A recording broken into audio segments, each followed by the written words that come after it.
মই সমগ্ৰ অসমবাসী ৰাইজক মোৰ অন্তৰৰ পৰা ধন্যবাদ কৃতজ্ঞতাৰ শৰাই আগবঢ়াইছোঁ। আজিৰ দিনটো কেৱল মোৰ কৃষক মুক্তি সংগ্ৰাম সমিতি আৰু ইয়াৰ পৰিয়াল বা ৰাইজৰ দলৰ কাৰণে গুৰুত্বপূৰ্ণ নহয়, সমগ্ৰ ভাৰতৰ ন্যায় ব্যৱস্থাৰ কাৰণে এটা ঐতিহাসিক দিন। ধন্যবাদ, কৃতজ্ঞতা আৰু অভিনন্দন জ্ঞাপন কৰিছোঁ। হয়, মোৰ দ্বিতীয় বস্তুটো হ'ল যে আমাৰ বহুতে এডভোকেটক গালি পাৰি আছিলে, কৈছিলে যে এওঁলোকে উলিয়াব পৰা নাই, দুৰ্বল এডভোকেট লৈছোঁ নেকি। কিন্তু আমি সঠিক আৰু অত্যন্ত অনেষ্ট এডভোকেট লৈছিলোঁ। মোৰ বন্ধু শান্তনু বৰঠাকুৰ, হুজৈফা আহমেদী, আপোনালোকে জানে, জিয়াউল কামাৰ, KNC আমাৰ KNC ছাৰ, আপোনালোকে সকলোৱে জানে, তেওঁলোক আৰু কৃষ্ণ গগৈ, ৰাহুল কেন্দ্ৰ, এই আটাইবিলাকে যি অত্যন্ত নিষ্ঠা আৰু আন্তৰিকতাৰে সৈতে মোৰ কাৰণে কাম কৰিলে, তাৰ কাৰণে আজি এনেকুৱা এটা ঐতিহাসিক সিদ্ধান্ত মই পাবলৈ সক্ষম হ'ম।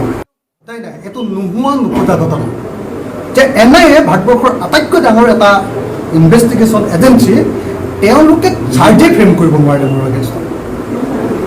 কিমান এটা ভুৱা গোচৰ, কিমান এটা মিছা গোচৰত মোৰ 1 বছৰ 7 মাহ সম্পূৰ্ণৰূপে খাই দিলে। যদি মই বাহিৰত থাকিলোহেঁতেন, এইবাৰ কেতিয়াও বিজেপিয়ে চৰকাৰ কৰিব নোৱাৰিলেহেঁতেন। কা আন্দোলনটোক সম্পূৰ্ণৰূপে বন্ধ কৰি পেলালে মোক গ্ৰেপ্তাৰৰ জৰিয়তে, আৰু মোৰ পৰিয়ালটো সম্পূৰ্ণৰূপে ধ্বংস কৰি পেলালে। সেইকাৰণে এই মুহূৰ্তত মই সমগ্ৰ অসমবাসী ৰাইজৰ ওচৰত এটাই কথা ক'ব খোজোঁ যে সত্যৰ সদায় জয়। মই সদায় সততাত আছিলোঁ, নিষ্ঠাৰে মই জনগণৰ প্ৰতি সেৱা আগবঢ়াব খুজিছিলোঁ, আৰু কোনোদিন কম্প্ৰমাইজ, আপোচ নকৰাকৈ, 2 নম্বৰী নকৰাকৈ সঁচাকৈ মানুহৰ কাৰণে কাম কৰিব খুজিছিলোঁ কাৰণে আজি এনেকুৱা ধৰণৰ এটা ৰায় পালোঁ। কিন্তু নৰেন্দ্ৰ মোদী চৰকাৰৰ দিনত এই স্বাধীন, স্বতন্ত্ৰ, ইণ্ডিপেণ্ডেণ্ট জুডিচিয়াৰীটো নাইকিয়া হৈ গৈছে। কিন্তু এইবাৰ আমি দেখিবলৈ পালোঁ যে আজিৰ ঐতিহাসিক ৰায়ৰ জৰিয়তে আমাৰ গুৱাহাটীৰ NIA আদালতে ন্যায়ালয় যে স্বতন্ত্ৰ, ন্যায়ালয় যে স্বাধীন, আৰু ন্যায়ালয়ে যে কাৰ্যপালিকাৰ কথা মতে কাম নকৰে, সেই কথাটো প্ৰমাণ কৰি দিলে।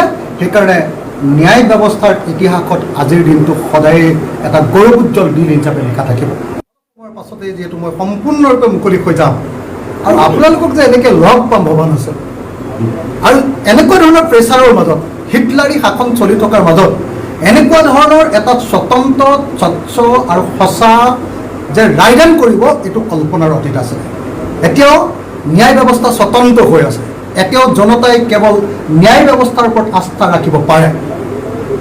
আজি চাৰিওফালে বেয়া দিন চলি থকাৰ সময়ত ন্যায়ালয়ৰ এই স্বতন্ত্ৰ অৱস্থাই ইমান দিন ধৰি ন্যায়ালয়ৰ প্ৰতি মানুহৰ যিটো সন্দেহ আছিলে, মানুহৰ যিটো আশংকা আছিলে, ন্যায় ব্যৱস্থাটো সম্পূৰ্ণৰূপে নাইকিয়া হৈ গ'ল নেকি বুলি যিটো ভাবিছিলে, সেই ব্যৱস্থাটোৰ পৰিৱৰ্তে এটা স্বতন্ত্ৰ ন্যায় ব্যৱস্থা আজি খাৰা হোৱা দেখিলোঁ।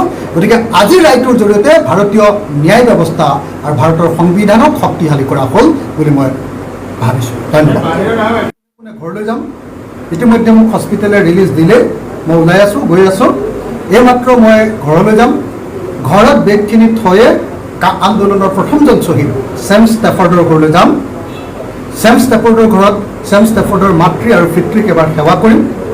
তাৰ পাছতে মই কৃষক মুক্তি সংগ্ৰাম সমিতিৰ কাৰ্যালয়লৈ আহিম, আৰু তাৰ পাছত ৰাইজৰ দলৰ কাৰ্যালয়লৈ যাম, আৰু তাৰ পাছতে আজিৰ দিনটোৰ মোৰ কাম শেষ হ'ব। আৰু কাইলৈ পুৱাই 6টাৰ পৰা 7টা বজাৰ ভিতৰত মই মোৰ নিজৰ সমষ্টি শিৱসাগৰবাসী ৰাইজক লগ পাবৰ কাৰণে কাইলৈ পুৱা 6 বজাৰ পৰা 7 বজাৰ ভিতৰত ইয়াৰ পৰা যাত্ৰা